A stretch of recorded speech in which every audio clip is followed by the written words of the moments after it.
Hello, everyone. I hope you had a good weekend, and let's get started with the highlights today. So, switching. Okay, so the first one is from Pirates in the Navy. You start to realize that setting up innovation labs or accelerators for PR purposes can actually be detrimental to the innovation culture that you're trying to create.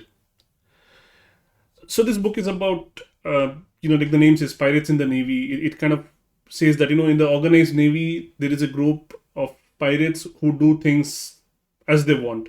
And the analogy is, of course, in an organized large company where everything is kind of structured and everything has to follow that bureaucratic principles and everything. There is bureaucracy everywhere. There is innovation, which there is an innovation center, which is kind of how do I put this? Like they follow their own rules, and that's the idea. That's the play. But the book actually goes on saying that actually that's not going to help, and that's what this highlight is saying as well. So setting up an innovation lab or accelerator for PR purposes can actually be detrimental to the innovation culture because it kind of becomes innovation theater.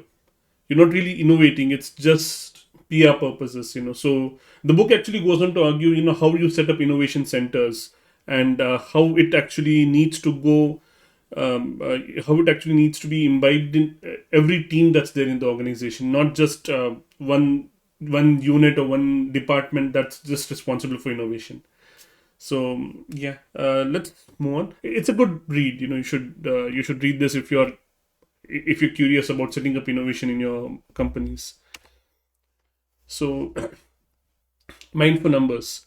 Teacher centered approaches, where the teacher is considered to be the one with answers, may sometimes inadvertently foster a sense of helplessness about learning among students. Surprisingly, teacher evaluation systems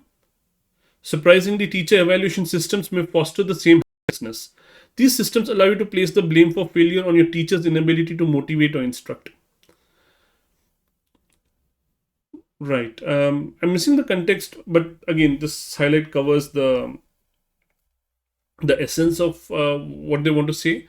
That rather than putting the responsibility on teachers, and I'm not saying, and this book is also not suggesting that teachers should not have the responsibility for learning, but it's talking about kind of the quick result you get from apparent learning. Where you you have a learning session, then you have a quick test, and the students are given all the materials. I mean, practically they're given all the questions ahead for the test, and then that there is an illusion, okay, that there was this learning, and then teachers are evaluated based on that. So that in the long run does not really help, because of course, with all of this support, students are going to do well in the test, but it has been found that in the long term the retention is very poor. Whereas, if the students struggle during the time, during the time of learning, during the time of tests. In fact, I think in this book it's even covered that begin with the test rather than teaching them. Begin first test them, and of course they would not get any answers right. At that time it will just be chance, and that actually shows better retention than the other contemporary methods. Kind of like, this kind of reminded me of the TDD approach in software development, where you write the test before you write the software code and you expect everything to fail and you need to see that failure. It's not the same thing, but kind of reminded me of that. But let's move on. The science of overcoming procrastination. What leads us to procrastinate is not just the actual pleasure from those activities, but more importantly, the pleasure we expect to feel in choosing those activities over another. This is the scientific explanation behind procrastination. We anticipate we're going to feel better doing something else, so we go ahead and do it.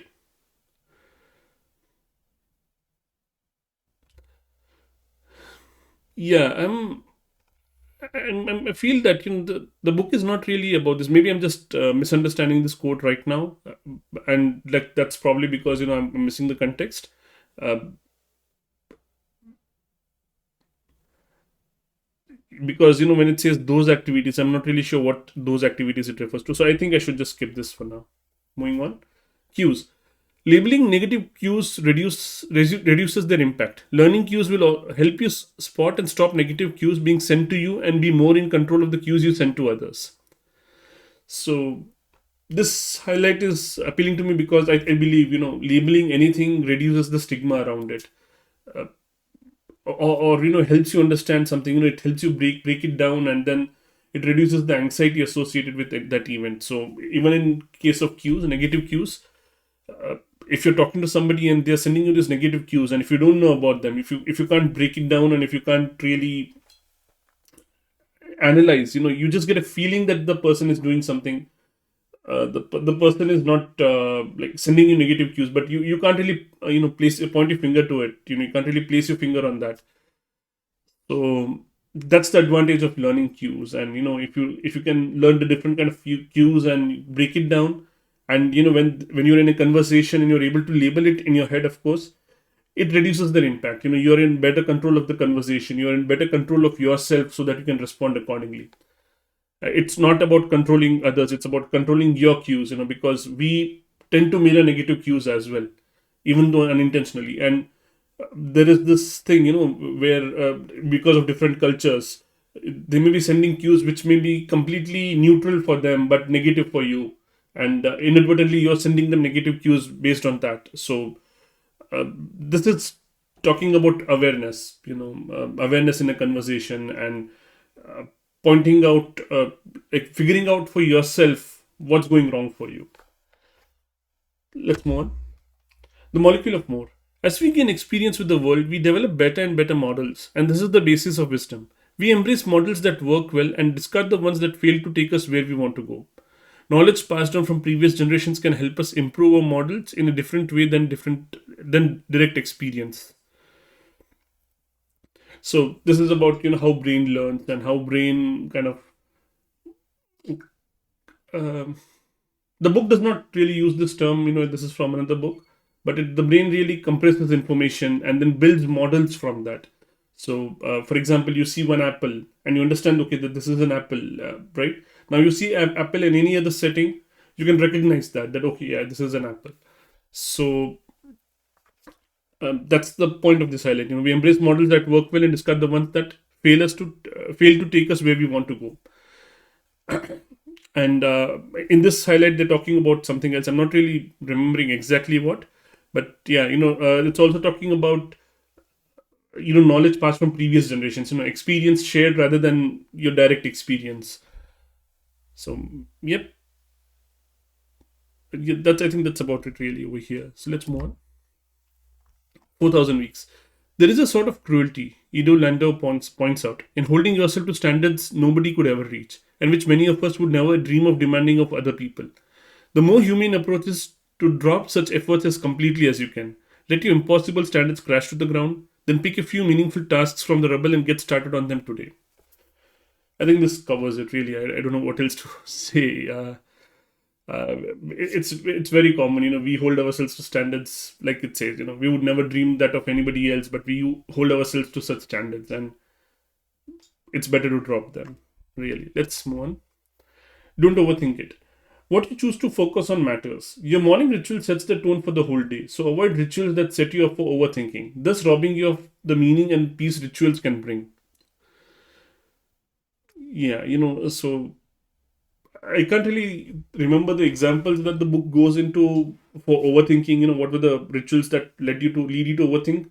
I think it was something to do with kind of looking at your calendar the first day in the first thing in the day, and like that goes into a spiral that okay, like rather than giving you clarity, sometimes that leads you into a spiral, and that's not helping you. The morning rituals should really bring you meaning and peace, and you should not let that turn into overthinking. So moving on. Remote, not distant. If you assume people are lazy, you won't give them more responsibility. If you believe they aren't trustworthy, you won't provide them with confidential information. The more you withhold, the more withdrawn people will become. The more withdrawn they become, the less engaged with work they'll be, and the less you're likely to trust them. So it's kind of a spiral. If you start with, and as a leader, the book talks about a start, beginning with what it calls a trust battery, as in you're trusting the other person way more than you normally would, and it's not misplaced. You have evaluated the person, so now you begin with trust. So kind of like assuming the best. But and why, it kind of sounds naive, assuming the best in people. But if you assume the worst, you're setting up yourself for this spiral, like this highlight describes. You if you assume that they're lazy, you're not going to give them the opportunities that they need to really shine. And when they don't shine, that's kind of like confirmation bias for you. It confirms to you that, yeah, this person is not competent. I was right in not trusting them, and then you don't trust them, and that's a spiral. So yeah, let's move on. I think this is a tweet. There's a big perception gap here, not just in terms of how each group defines productivity, but also how developers think that managers define productivity. There is one exception though. Managers have a pretty accurate idea of how ICs define productivity. I think this is a thread, and I have to really see the thread to get the context. I'll skip this. Again, remote not distant. Even the soundest decision will fail if it's not supported. Full commitment is required for success. Disagreement is helpful, but at some point, will people gamble with you on it? Will they commit even if they initially resisted the decision? Okay, I think I'm. If I remember correctly, this is in the section where you're documenting your decisions clearly and completely. Because if it's not clear and if it's not supported, like will people gamble with you on it, like the highlight says. So yeah, I think that's about it. I really can't think of anything else over here. Let's move on. And that's the end of the highlights today. So I think, yeah, I was supposed to, I know I was supposed to do this video, but I missed that. So I'm hoping to do that, get to that sometime this week. And you have a good day. Thank you.